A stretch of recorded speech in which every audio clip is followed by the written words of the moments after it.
21st Precinct, Sergeant Waters. Who? What happened? You fell off a truck? Yeah? Yeah?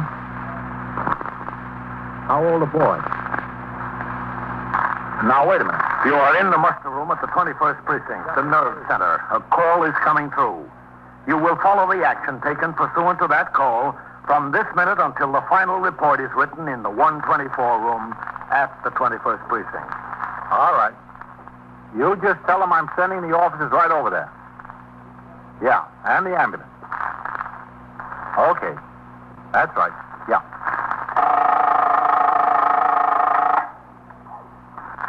'21st Precinct. It's just lines on a map of the city of New York. Most of the 173,000 people wedged into the 9/10 of a square mile between Fifth Avenue and the East River wouldn't know if you asked them that they lived or worked in the 21st.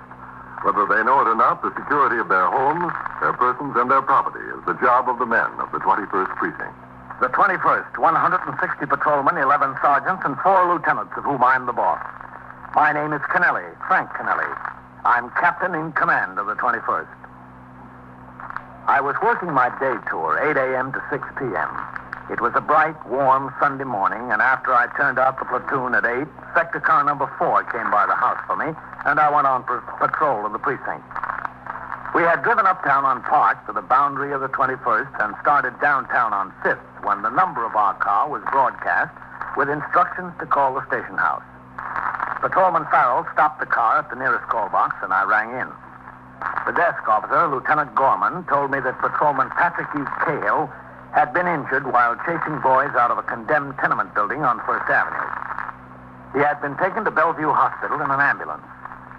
Because of the possibility of sick leave with pay or disability retirement in such cases, a commanding officer is obliged to make a detailed investigation to determine if the injury was in the line of duty. So I returned to the car and instructed Patrolman Farrell to drive to Bellevue. There we parked the car, and in the emergency ward, I was told where to locate the resident who had treated Patrolman Cahill on admission.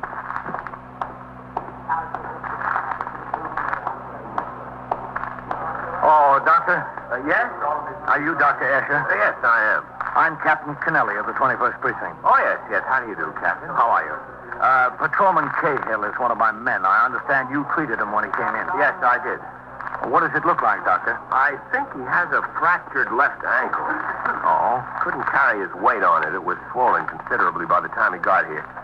Even from an examination by palpation, it appeared to be fractured. Mm-hmm. I sent him back to make x-rays. We'll know for sure in a couple of minutes. I see. Can I go back there? Yes, sure, Captain. I don't see why not. This way. He, seems to be perfectly all right otherwise. A few contusions on the leg where he went through the floorboard. No indication of shock. I've given him a needle to calm him down and ease the pain. Oh, I see. I understand there's a police surgeon on the way. Yes, that's right. Well, we'll have the x-rays all made by the time he gets here. Oh, good. To the right there. Thank you. Kids in a tenement. They ought to keep those abandoned buildings boarded up. Well, they're supposed to. Second door down, Captain. In here. All Go right, ahead. now take a deep breath and hold it. Don't breathe. Okay, Commissioner, you can breathe now. Go right over, Captain. It's all right. Nurse, this is Captain Kennelly. It's all right. He won't get in my way. Hello, Gail. Captain, how do you feel? Well, it still hurts some. I'd be worried if it didn't. Yeah? Well, I'll see you, Captain. Yeah. Thanks a lot, Doctor. That's all right. Don't mention it. Well, what happened, Cahill?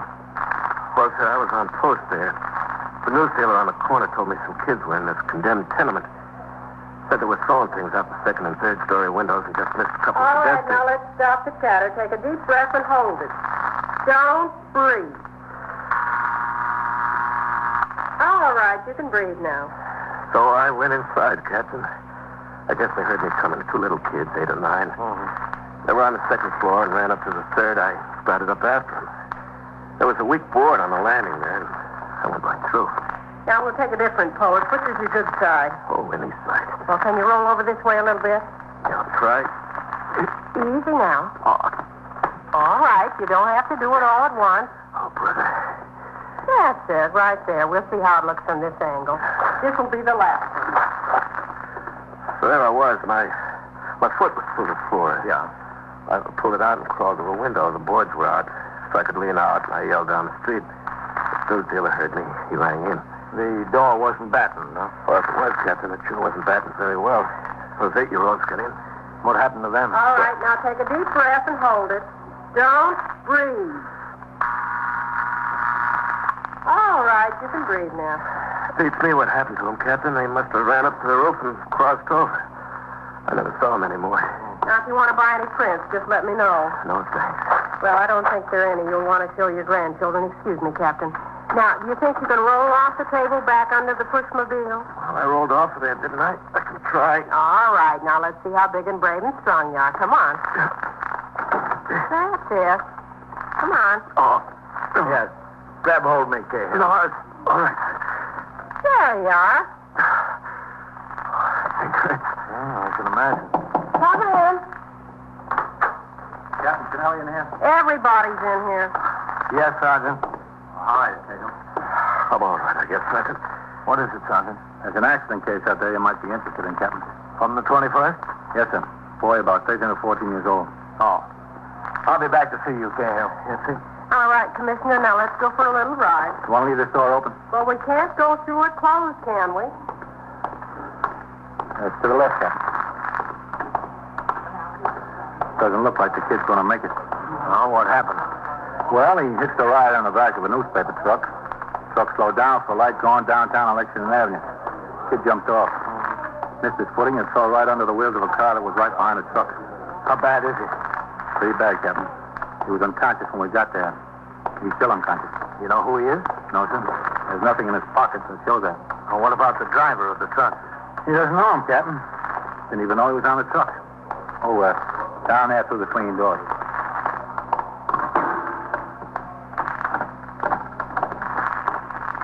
That's him. No, another piece. That's good. Okay. Is he still unconscious, Sergeant? Yes, Sergeant, he is. I'd make him out to be about 13, wouldn't you, Captain? Yeah, Bob. No name anyplace, Sergeant? No, sir. Nothing. All right, you better wheel him on back to X-ray. Yes, sir. Well, what does it look like, Doctor? Doesn't look very good. He has no less than a brain concussion. Possibly a fractured skull. I'd say probably a fractured skull. And there appear to be internal injuries. Oh, that's too bad. How are you going to keep these kids off the trucks? I don't know. Captain, you better find out who he is and get his parents down here. Get them down here in a hurry. With Sergeant Waters, I examined the clothing that was taken off the boy. The most significant item was a red and yellow club jacket with the lettering Red Tigers on the back. In his pockets were a handkerchief, a comb, 2 single cigarettes, a half-dozen kitchen matches, and 32 cents in change. He carried no identification of any kind. Detectives of the 21st Squad under Lieutenant Matt King and of the Homicide Squad, which is responsible for the technical side of investigations in motor vehicle accidents resulting in death or serious injury, were already on the job. The homicide detectives were making an investigation at the scene of the accident to determine the exact point at which the boy hit the street, how far the automobile that hit him skidded before it stopped, and whether the accident could have been avoided. The car that struck the boy was being subjected to a brake test in the presence of the driver. Meanwhile, detectives of the 21st Squad were locating witnesses, obtaining statements, and most importantly, trying to identify the boy in order to notify his family. I resumed patrol, and it was 11:20 a.m., more than 2 hours after the accident, that I returned to the station house. As I walked in the door, I saw Lieutenant King standing and talking to Sergeant Waters, who was now on telephone switchboard duty. Hello, Captain. Matt? Sergeant? Busy Sunday, Captain. Yep. I'd like to talk to you, Captain. Oh, just be a minute, Matt. As soon as I sign the blotter. Yes, sir. I don't know. Kids riding on the back of trucks. What can they expect? Oh, excuse me. 21st Precinct, Sergeant Waters. Well, where have you been? You're ringing 5 minutes late. Yeah? Yeah? Well, I gotta admit that's a good one. Well, just ring it on time, will you? Okay. I don't know, Lieutenant. They seem to have better excuses these days. We're getting a bunch of smarter cops. Yeah. How's the boy, Sergeant? Did you hear? He's still alive, Captain. I just checked a few minutes ago. Any identification, man? No, sir. We're working on that. I'll be in my office, Sergeant. Yes, sir. Come on, man. Yes. I gave it to Dan Goldman, Captain. Got him out trying to identify the boy. Oh, good. I just spoke to him. Sergeant Waters. He hasn't gotten any place yet. Go ahead, man. Yes. Well, who told you that was the case? Sit down. Doctor told me the boy probably wouldn't live through the day. I know. I think it's important to get him identified and get his parents down there. Well, we're trying our best. Yeah, I know. Of course, we don't even have any idea what neighborhood he's from. That newspaper truck was coming all the way down from the Bronx. The driver said he didn't even know the boy was on there, much less where he hopped on. Well, we ought to be able to identify him pretty quick through that club jacket. The Red Tigers, yes. The precinct youth patrolman is off, but you ought to be able to reach him at home. He keeps a file on those clubs. Yes, I know. I had Goldman call his home. He isn't at home. Well, he might be in church. Should be home soon. I got a call into the Juvenile Aid Bureau, too. They're checking their records.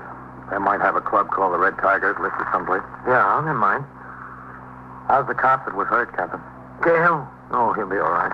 Fractured ankle. I'll be short a man. 6 weeks. There'll be some way to keep those condemned buildings more secure. Yeah, I don't know what more I can do about it.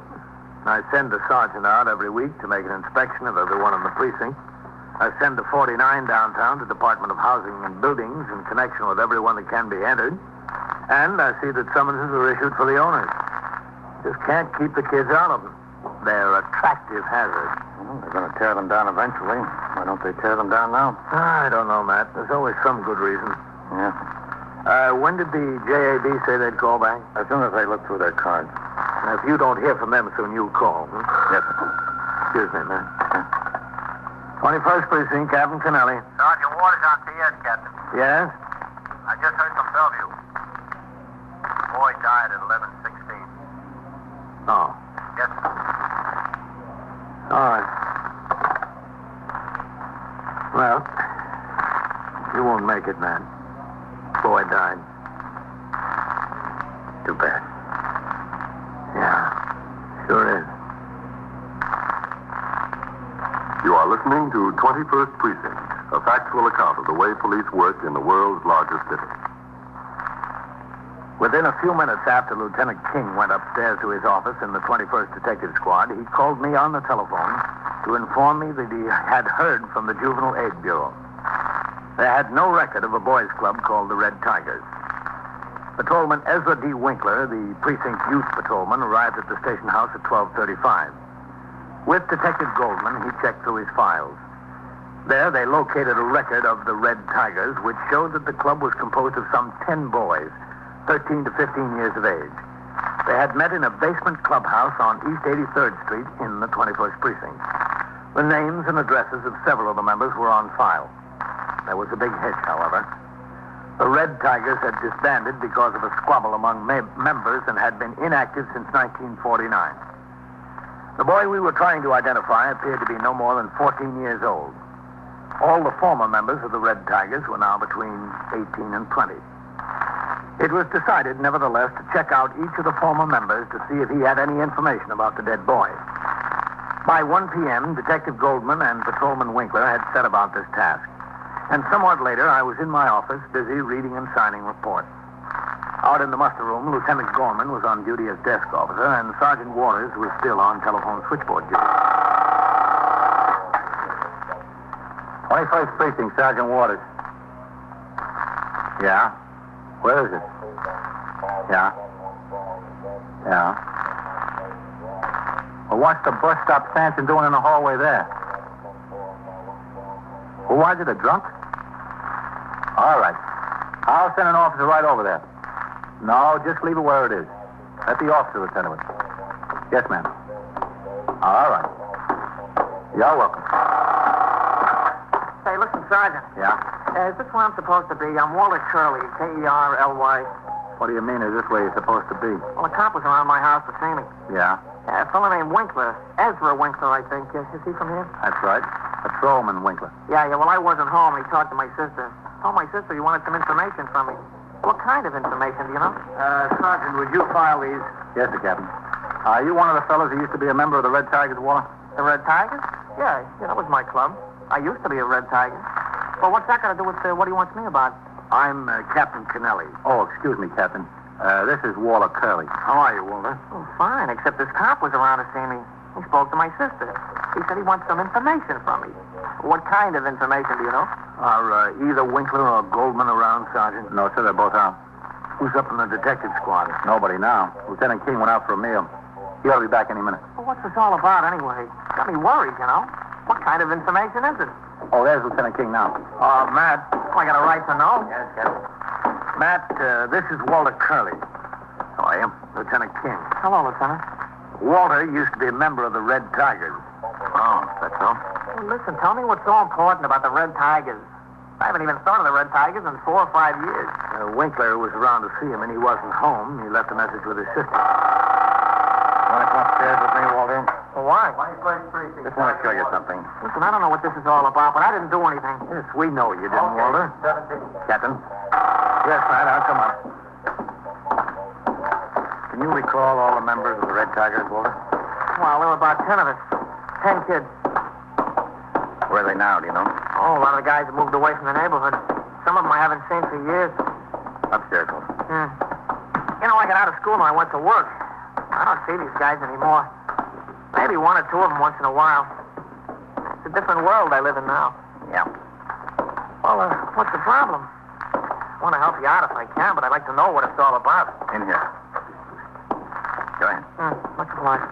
Captain. I couldn't tell you much. Sit down there, Walter. Yeah. How did the Red Tigers come to break up?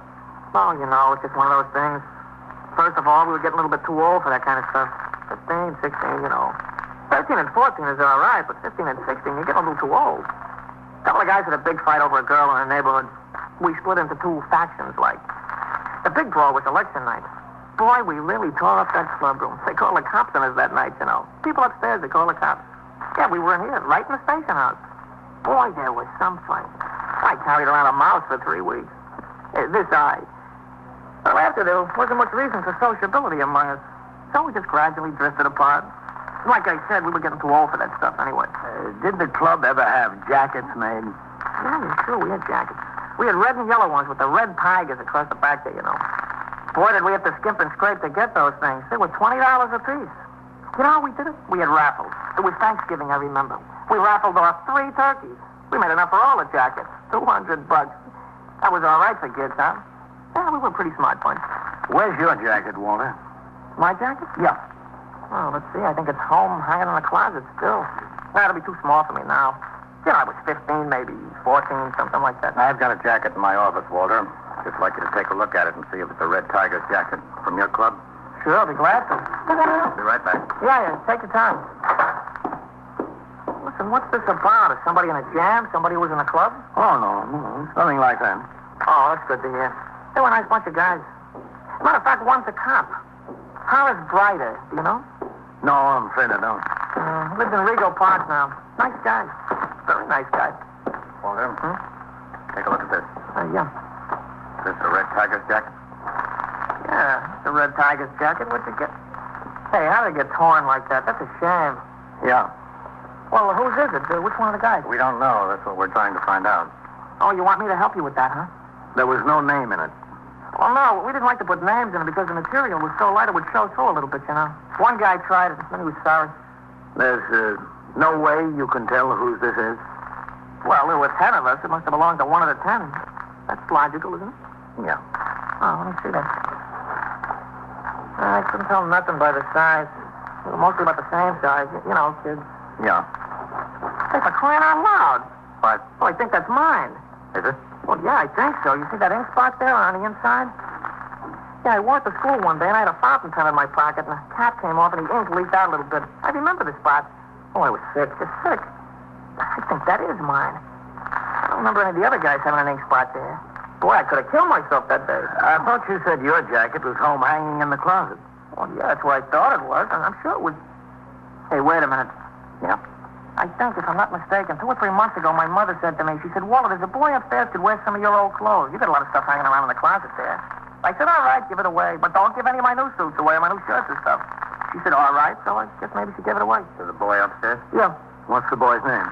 Carl Padstow. Yeah, he lives upstairs on the 4th floor there. Carl Padstow. How old is he? Oh, I don't know, about 13, something like that. 14, maybe. Oh, just a kid. You know him when you see him? Well, sure I know him when I see him. He lives right upstairs from me. He lived there for a couple of years. Why? Walter, a boy fell off the back of a newspaper truck this morning. This kid? This Carl? We don't know for sure. Maybe. Well, how is he? Bad? He died. Died in Bellevue about 11:15. Oh. He was wearing his jacket? Yeah. That's rough.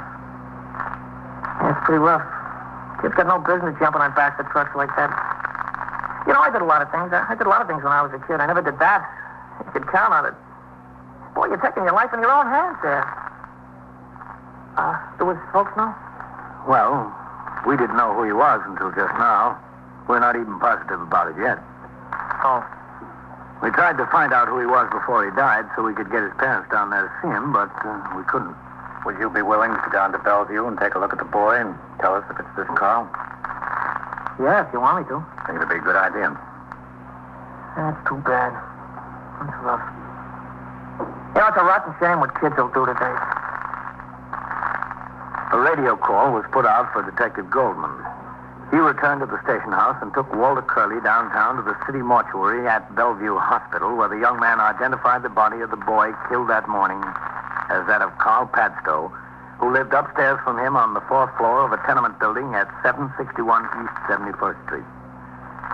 After the identification was made, Detective Goldman and Walter Curley returned to the station house. Sergeant Waters was instructed to go to the boy's home and notify the parents. He took Walter Curley, and at 3:10 p.m., they walked up the stairs of the building towards the 3rd floor.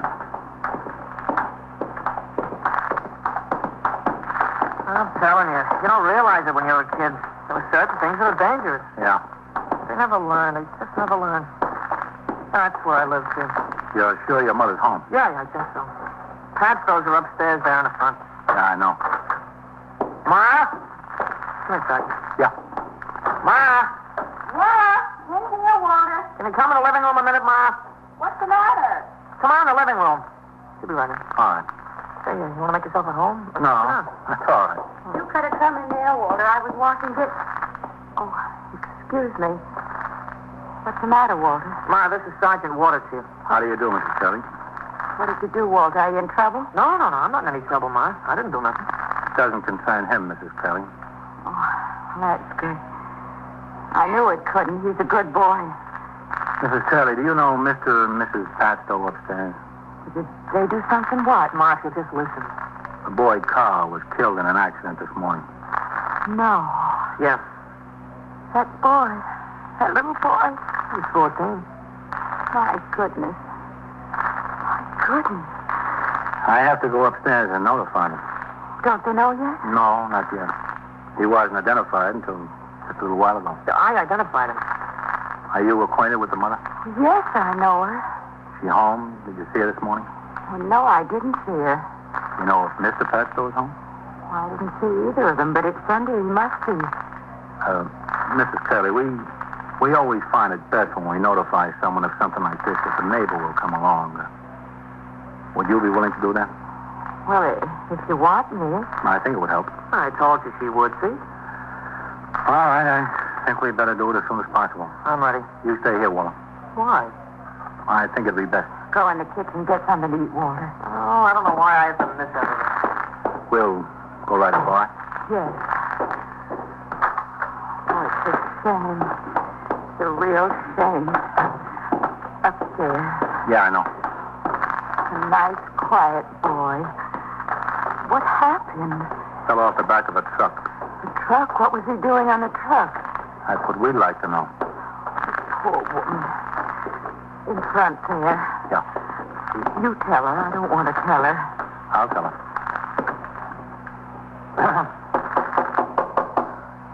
She's got nothing. Now she'll have less. No, is it? Mr. Padstow? Yeah. I'm a police officer, Mr. Padstow. what is it? Hello, Mr. Padstow. Oh, hello, Mrs. Curley. Can we come in? Well, yeah, sure. Thanks. What's the matter with trouble? I'm Sergeant Waters of the 21st Precinct. Yeah. Is your wife home? Yeah, she's in there. She's getting dressed. Oh, what's the matter? Why do you want to see her? I can talk to you. Yeah. It's about your boy, Carl. Carl. What about him? Is he in trouble? I'm afraid I've got some bad news for you, Mr. Padstow. What? The boy hitched a ride on the back of a truck this morning. So? He fell off the back and he was hit by a car. Where is he? He's down at Bellevue. Is he all right? No, sir. He died at 11:15.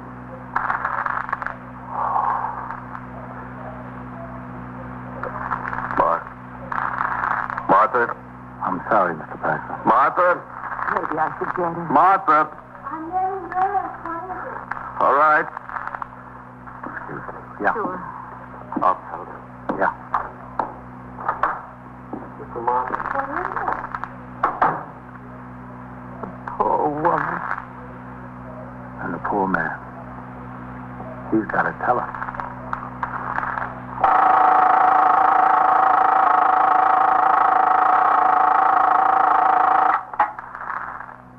First Precinct, Sergeant Waters. It's sinking? What is it, a freighter? Oh, a barge. Collision with what? Yeah? Yeah. I see. All right, you send a police launch and an ESC over. And so it goes, around the clock, through the week, every day, every year. A police precinct in the city of New York is a flesh and blood merry-go-round. Anyone can catch the brass ring, or the brass ring can catch anyone. 21st Precinct, a factual account of the way the police work in the world's largest city, is presented with the official cooperation of the Patrolmen's Benevolent Association, an organization of more than 20,000 members of the Police Department, City of New York. Everett Sloan in the role of Captain Kennelly, Ken Lynch as Lieutenant King. Featured in tonight's cast were Ethel Everett, Eileen Palmer, Harold Stone, Larry Haynes, Nathan Adams, and Jack Grimes. Written and directed by Stanley Niss. Produced for CBS Radio by John Ives. Art Hannah speaking.